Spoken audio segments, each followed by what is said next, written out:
Hello guys, what would make an affluent maize farmer, I mean corn farmer, with over 300 acres of land for maize production in Mali? And he's into other very profitable ventures as well, like aquaculture, drive all the way or fly. I would find out which means of transport he used to come to Ghana and decide. I don't know whether he's going to stop all of the other ventures and start with goat farming.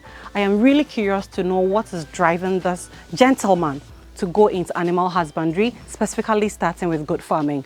My name is Nadia, and the story I am bringing you, I know you would end the sentence for me, is mind-blowing. I need you to stay tuned, and as soon as I come back, that is after you have subscribed to the channel if you haven't, and if you're already a subscriber, go a step further, hit the notification button for me. We would march straight to this ambitious gentleman and his drive to enter into the goat farming business and generally the livestock agribusiness industry. Let's go talk to Jeffrey.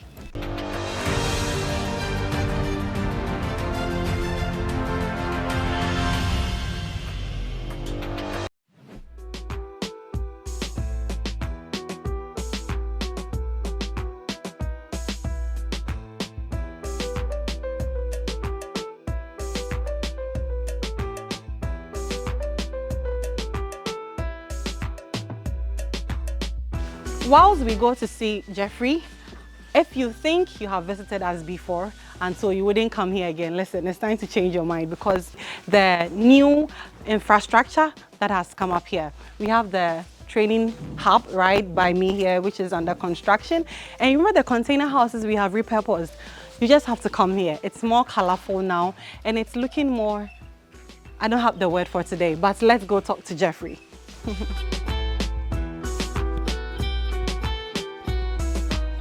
I'm here with a very ambitious gentleman I have spoken briefly about, and I'm as curious as you are to get his story and what is driving him to do what he wants to do now. He is at our sales yard, and yeah, I would also be taking him around a bit, but for me, it is his story. Mr. Jeffrey. Yeah. Nice to meet you. I'm a hugger, forgive me. Don't worry. How are you? I'm very well, thank you. When I met you, I said, let me take this up so I can have that connection I want with you. That's but first okay. of all, you're welcome to the Sementia Learning and Development Farm. Thank you very much. And for me, when I saw you, you gave me a globetrotter vibe. Okay. Then I said, there is something to this man I have to know. So where are you coming from? Who are you? Because, yeah. All right, my name is Jeff Ugochukwu Onwuka. That's, but for convenience sake, just Jeff. Oh, I like the way you said for convenience sake. Because the other names are... Ugochukwu. Yeah, Onwuka. Onwuka. Yeah. Yeah, Jeff. Yeah, so I'm Nigerian. Okay. So, yeah, for quite some time now, I've been following your videos online, Fred, and been trying to learn a thing or two about goat farming, specifically the Kalahari and the Boer goats. Yeah. Because it's not a breed that is indigenous to West Africa here. Yes, you're right. So I've been wanting to learn more about it and see the possibility of tapping into it. So, and I've been in contact with Mr. Nee. We've been chatting for 3-4 months now. Okay. So I would have ordered since, but then I realized that I needed to make certain preparations before bringing it, thanks to the videos that you guys have been posting. Yeah. So, and finally, I'm here today. You see, when I meet elite people like you, I like the way you try to swerve my questions and try to look all unassuming and everything. But today I would unearth what needs to be unearthed because sometimes you never know which stranger that has chanced on this particular video. And a word from you, even concerning your background, suddenly awakens something in that person. So when I ask, who are you? You've mentioned, oh, you are being very technical with me. I like that. Who is he? He says he's Nigerian. What are you into? And which places in this world have you been globetrotting around? Well, I think I don't really know how best to describe myself. Okay, I knew it. So, but the thing is, I've been around West Africa, majorly. And like I said, I'm from Nigeria and I'm a farmer. You're a farmer, first of all. I'm a farmer. Because I've met engineers, I've met quantity surveyors here, but you are a farmer. Yeah. A livestock farmer? Not into livestock. I'm going into livestock little by little. You're crawling into it. I'm crawling into it. But your specialty has been crop farming. Has been crop farming, yes. Which crop in particular? I've been doing maize. Wow, commercial scale. Yeah, commercial scale. That's where? I have my farm in Mali. I knew it. A Nigerian who has his farm in Mali. That's beautiful. How many acres are we looking at? We're looking at about 30 hectares. Hectares? Yeah. Wow, I even underestimated it in my intro, but that's like crazy. It's about 30 hectares. Wow, and you told me you are into other ventures like aquaculture? Yeah. I do specifically catfish. Wow. For now, my catfish farm is in Lagos, Nigeria. Wow. So we've just been doing the little we can, little by little. The thing is that, you know, looking into the history of importation in Africa, I've come to realize that we are heavily dependent on importation. Yeah. And then we're looking at the possibility of, you know, reducing this dependency because it's killing our economy, it's killing our, we don't really have the opportunity to employ more laborers because we have a lot of people who graduate from school and they don't have jobs to do. So if we can create something and employ some of those people and, you know, at the same time, you know, put food out there for those who need it, that would be a good thing. I told you I have a very elite guest today. Are you a politician as well? No. You are not? No, I don't like politics. Oh, thanks for the disclaimer. I am not a politician either. But talking about all of these opportunities you are seeing and you want to create, can you pinpoint at that particular thing that is pushing you into goat farming right now? Because you will think for me, I would say an affluent maize farmer like yourself with 30 hectares, like you could fold your hand and, you know, but what's happening? What's making you say, I think I want to start with livestock agribusiness? And you didn't even start with cattle. You want to start with goats. What is that one reason?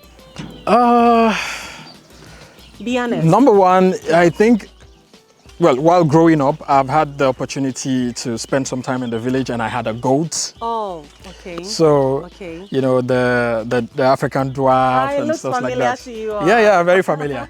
I used to have some. Yeah. I used to have some, and then when I left the village, I gave it out because I couldn't take care of it anymore.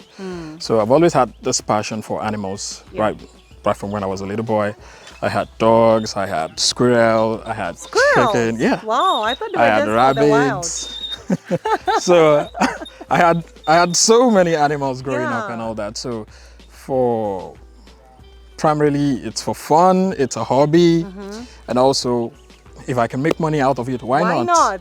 Please, you're officially welcome to the livestock industry. Thank you very much. And you are at the right place for me. I say I'm honored that of all the places you could have gone to, you know, get your knowledge and even start practically with or from, you decided to come to farming in Africa.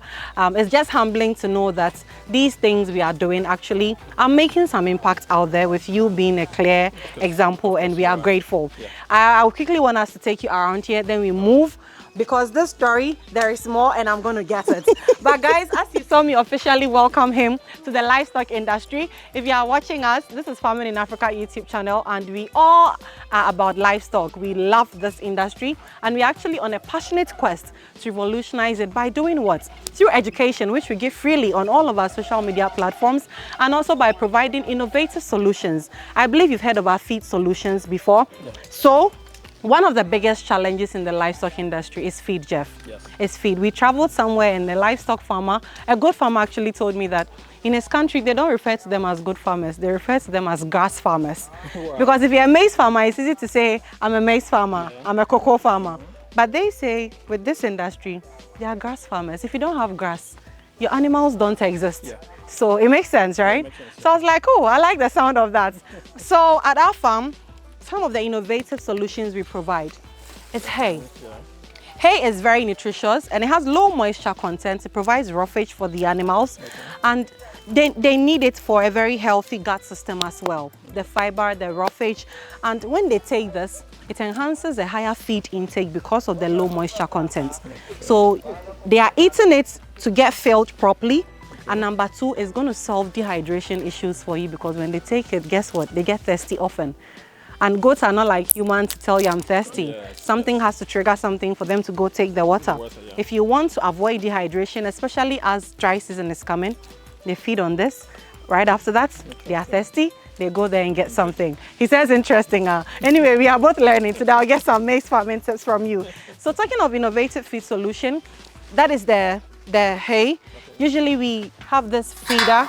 We keep the pellets feed in here, which we usually feed them first thing in the morning. And then I'll take you to, of course, the graze yard with the popular sementia grass. This yard basically is where we source local breeds from around, keep them here, monitor them, quarantine them, feed them, let them gain weight, and ensure that they are productive before we sell to other farmers. Because the truth is, not every farmer can start off with the exotic breeds. And usually when they go to the markets, it's almost like a gamble. Just by looking at the animals on display, you are taking a gamble actually, because you don't know which one is going to reproduce for you or not. But here at Farming in Africa, we say, okay, let's step in and help all of these beginner farmers as well. So when you come to our sales yard, you are assured that the animal you are buying can reproduce, because usually we even buy them pregnant and then monitor them and everything. You are assured that the animal you are buying is not diseased. Let's quickly move up there. It's a very practical farm. So you see, we improvise. We use the materials we have exactly to do what we have to do. So the hay is always available. I just wanted you to see that. And right here, we love to maximize the land we have. So as you can see, that's the sementia grass right there. If you can look closely, where my hand is pointed at, that is the local grass. Yeah, the local grass, yes, I can see. They fed on this same time, but you see that one is yet to regenerate. And the sementia grass has started regenerating. This is what we mean when we say this grass is sustainable throughout the year. Do you get it? Because they fed, this has already started regenerating, this is still dry. And as the dry season is coming, you would see it practically for yourself. That's if by the time we are watching this video, we are not already in the dry season. So this is the sales yard. And usually when people's businesses end here, this is where it ends. You don't go further. But you are my special guest. All right. I'm going to take you further. No problem. So talking about your interest in animals generally and why you think this is an opportunity also to make money, what breeds are you looking at starting with? Before you answer that, this structure you are seeing is our feed solution center. We make the pellets feed in there.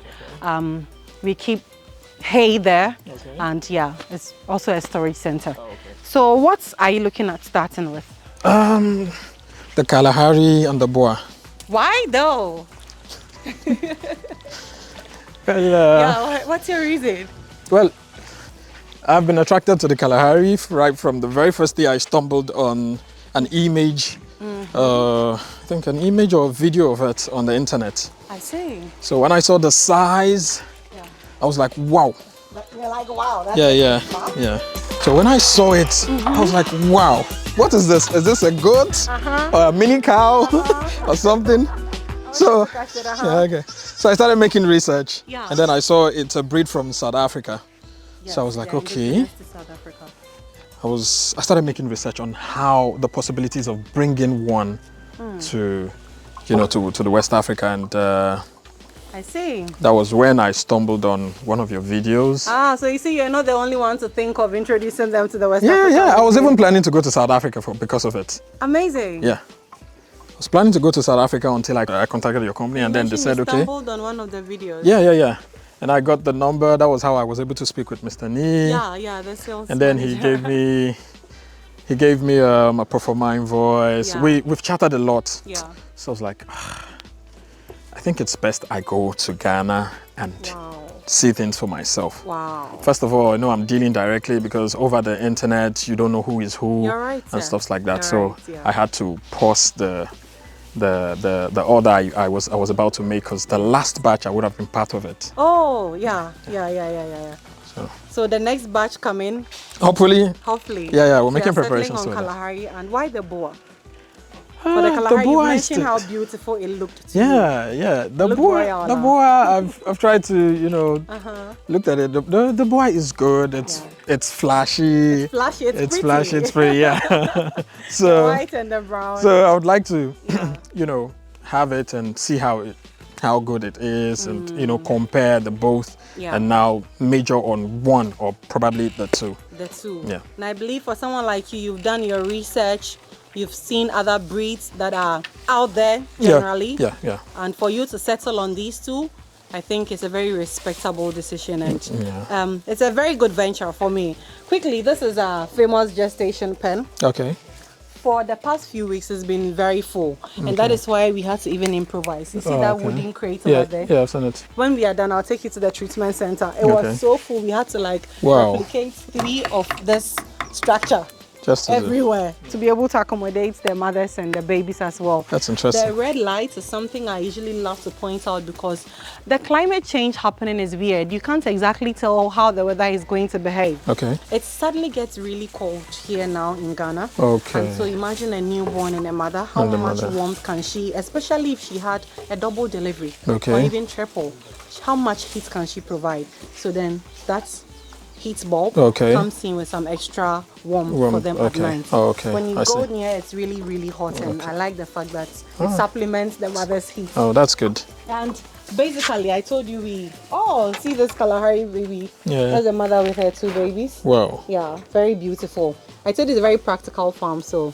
we have the leftover hay for the beddings, some fresh water. They go out every now and then to graze. Okay. And this is it's supposed to be the exercise yard, but you see the space here? They're able to move around. Yeah, move around, yeah. This is the type of the cementia grass. When I point it out to farmers, some of them are amazed. It's not a lawn.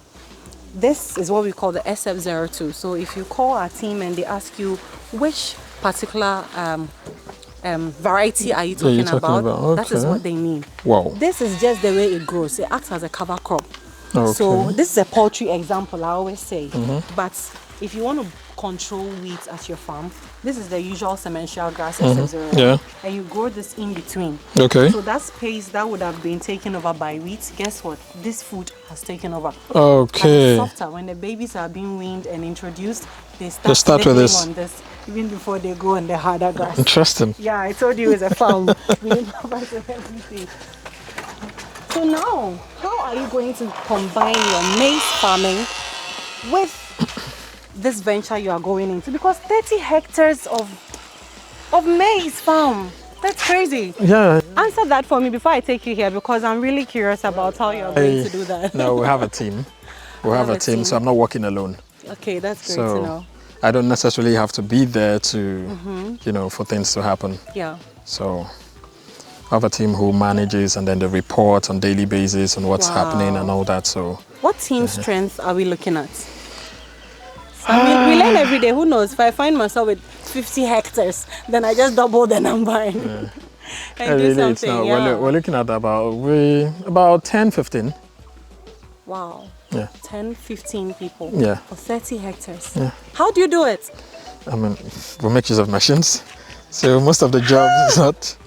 So most of the team members, what they do is, monitor the the work progress and when it gets to a certain stage, okay, this is what we have to do. Wow. So they monitor it and make sure that the people, carrying out the physical work are doing. 30 hectares, because of the vastness of it, I was expecting a number anywhere from above 100. No. So for you to say we learn every day, 10 and 15? Yeah.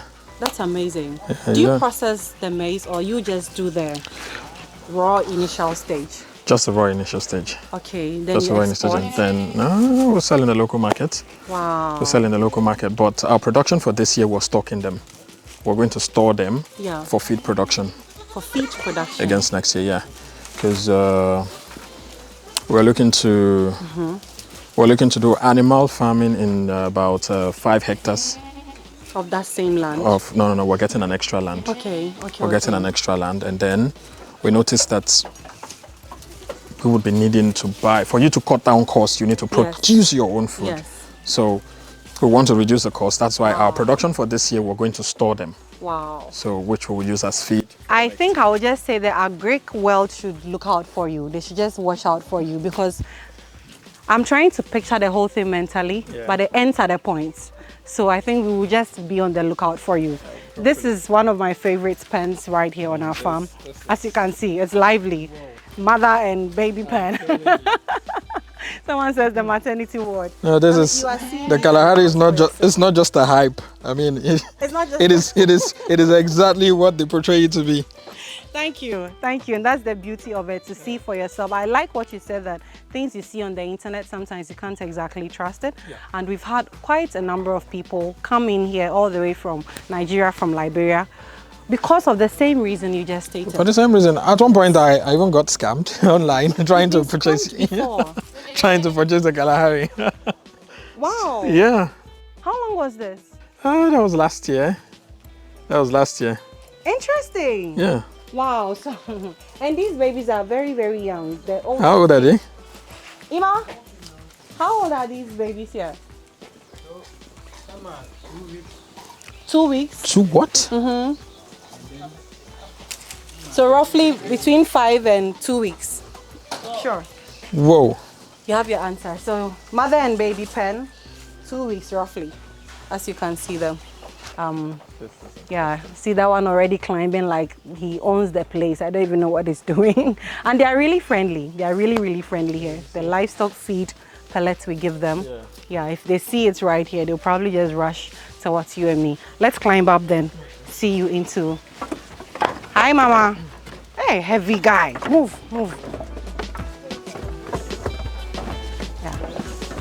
Yeah, this guy is a week and a half. This is 2 weeks. This guy. Jeez. Yeah, this guy is 2 weeks. And they already left the salt lake. This guy is okay, the salt lake, okay. Yeah, so I wanted to see how a typical pen looks like. And for somebody starting, usually people think you need a huge space and all of that. You don't exactly, because during the daytime, as you can see, it's empty here. It's empty. They are rather making use of the exercise ground. And they are very social animals, so they only huddle together here at night for some warmth. Okay. You would probably see this in all of our pens here because it's a mineral block. It boosts their appetite. And as you saw, even the baby was licking it. Yeah.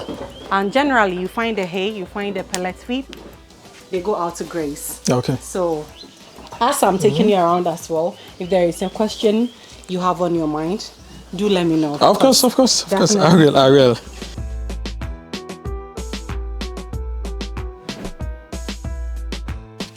That's supposed to be for the pregnant. Come, let's stand here. That's the pregnant pen. So you see the animals, they are all pregnant. So when they are very close to delivering, we move them to the gestation pen.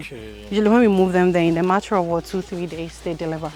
And it's best to separate them when they are they are very close to delivery, because you don't want rough play, a kick in their belly, and they are going to miscarry. You don't want that. Here we do rotational feeding. I believe you are aware of that. And that's why this is looking as it's looking. But see, so by the time we rotate them and it reaches here, it would have regenerated again. As you can see, we are making use of some sprinklers now because the weather has been funny. So. Yeah, I even installed some in my yard where I planted the sementia grass. I see. Give me a minute. We would love to. No. We've been there. Thank you for leaving. Well done. Please come, Mr. Jeff. Yeah. Usually I say this is my most favorite pen. I'm telling you. On the farm, this is my most favorite pen. But before you even comment on what you are saying, remember we are chatting. Yeah, sure, we're chatting. No, I'm not forgetting. We are chatting. Just that they're stealing my attention. Exactly, I know, that's why you have to show your attention. What land size are you looking at starting back at home? Is it even home or Mali? Because you're a Nigerian, so... I'm a Nigerian Malian. Okay, so where are you planning to start this venture? Which of the countries? Now, I'm starting in Nigeria. So what land size are we looking at? Usually people think you need 30 hectares to do this. I have a 2 plots. I have a 2 plots of land where the pen is built. Yeah. So I have 2 acres aside where I want to plant the grass. The grass, yes. Yeah. Your feed first before you introduce the animals. Yeah, so the space where the pen is not much. I just took off a little space for the pen. Yes. And then the remaining space, I planted the grass. Nice. Yeah. And then you would start to put up your structure and everything. The structure is, should I say, 90% ready. I see. Yeah, the structure is 90% ready. But as a crop farmer, suddenly about to turn into what, a livestock farmer, what do you see yourself carrying from the crop farming world into the livestock world? Well, Yeah, I'm just curious, Sandy. now the thing is, as a crop farmer, Yeah. coming into the livestock, it's going to be very interesting because you would have no waste. Nice. The things that were supposed to be waste, you could Yeah. easily convert them to feed. Nice. And then you feed your animals with them. I see. That was a really cool answer. So I really like the fact that there'll be no waste. There'll be no waste. The way your eyes just keep moving. Tell me what is on your mind before we move. Because I keep having to remind you that we are having a chat. What is on your mind? No, I've already shared with you. This is my most favorite. The thing is that looking at this animal's life, I mean, you'll be like, wow, can goats really be this big? You know, when you see them on the internet and stuff like that, you'll be like, maybe they tampered with the video, try to make it look bigger or something like that. You understand? But now seeing it live one-on-one. Guess their ages for me. Honestly, I can't guess. Just guess. Give me a wild guess. Let me say the bigger ones will be like 5 years. Oh, shake my hand. Okay, so none of these guys here is up to 2 years old. So that handshake was to actually tell you are wrong, sir. What? Yes. 1 year. This is Sanin, yes. I thought it was a Savannah. This is a Savannah male. Okay. That's the dairy goats.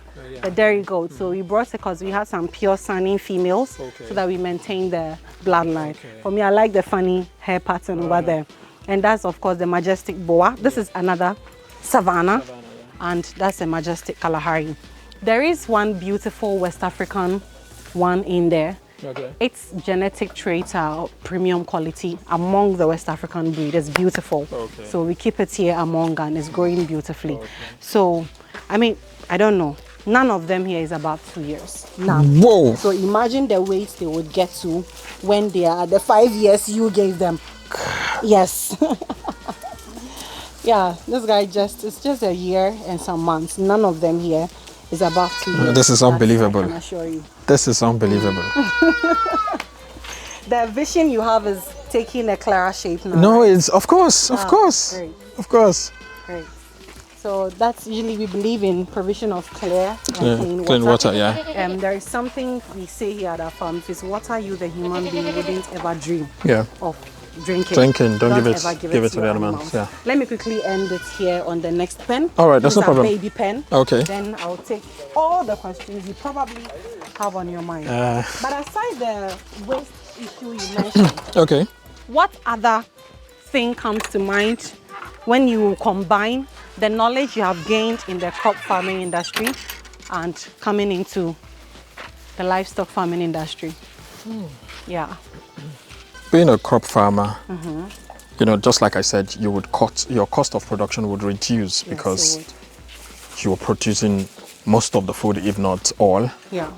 And then you also do not depend on food or feed that you don't know the source. Yes. So you control the whole, the whole chain. Yes. You produce what you feed your animals, you are sure of it, and then you can say, my animals are healthy, my animals are like this and like that, because you know what you're feeding your animals. You see, today I am learning from you. You said you came to learn, but I am learning from you. Of course, I love the fact that you keep talking about how it gives you control over what you even feed your animals. Yeah, exactly. Like you literally have visibility into all the processes that take place at the farm. And for me, I think I would end the tour here. No problem. No problem. Pen. So people usually ask, do these animals thrive in the West African climate? It's a question we get a lot. And now, thankfully, when they ask that question, I don't even talk. I bring them straight here and show them these 3 siblings. Obviously, they are boa goats. Yeah. They are just 4 months old, born and bred here. Their mother, I don't know where she is at the moment. But this is a clear testament that with the right nutrition, the right environment, you just, making sure they are well taken care of. Yeah. They more than thrive here. Yeah. And look at that 4 months old boa goat with all of these close to a year. I always say both farmers are putting in same effort. When we talk like this, they think it's to maybe denigrate the efforts of the West African local breeds, but that is not so. For me, when I think of how both farmers are putting in same effort, But at the end of what, 4 months, 4 months, one can get value for money, and one has to wait for a year before recouping the money. I'm like, no, something has to be done. Yeah. We have to change the norm. Yeah. So I think your last words for somebody going into it. Have you changed your mind now after seeing the reality on the ground? I'm not changing my mind. I'm not changing my mind one bit. I mean, this is even going to motivate me the more. I see. Because that's one of the reasons why I insisted that I was going to come here. Yeah. Okay. Because as somebody who is into business, you want to learn from people who are ahead of you. Yeah. And of course, coming close to them will give you the motivation that you require. You're right. You might be self-motivated, but when you see somebody who has gone ahead of you and then you see things with your own eyes, of course you would want to put more effort, you would want to continue. Yeah. So of course I want to continue, I'm not giving up. Livestock agribusiness world. Into the future, we enter with Mr. Jeffrey Ugochukwu, the other name. Oh, okay. Listen, into the future we come with Mr. Jeff, and it's been an absolute honor of mine having this very elite guest right here at our farm. The honor is all mine. It is mine as well, because I have rather learned more today from you in this short space. And I always say, for a crop farmer, taking this is not even a U-turn, taking this totally different turn into the animal husbandry. I love the research you have done, and thank you for considering farming in Africa as one of the viable, veritable sources you believe you can get your authentic breeds of animals from, and also generally the free education. Because when you said you stumbled on one of the videos, I'm like, thank God for the internet, thank God. So on behalf of the entire team here, thank you also. That journey you have made to get here, I hope he has motivated, more than motivated you, because he said he's not going to change his mind, even though I've shown him the reality on the ground. But thank you, Jeff. Thank you. I'm grateful so much. Thank you. Guys, this is the impact we want to keep making all over the world. It doesn't matter your background. Aquaculture, crop farming, commercial skill, but for whatever reason, he has joined hands with us in doing this right. So we come your way again with another impactful video. We want to say thank you for doing this journey with us. We love you. Thank you so much. Thank you very much. Thank you. Really appreciate it.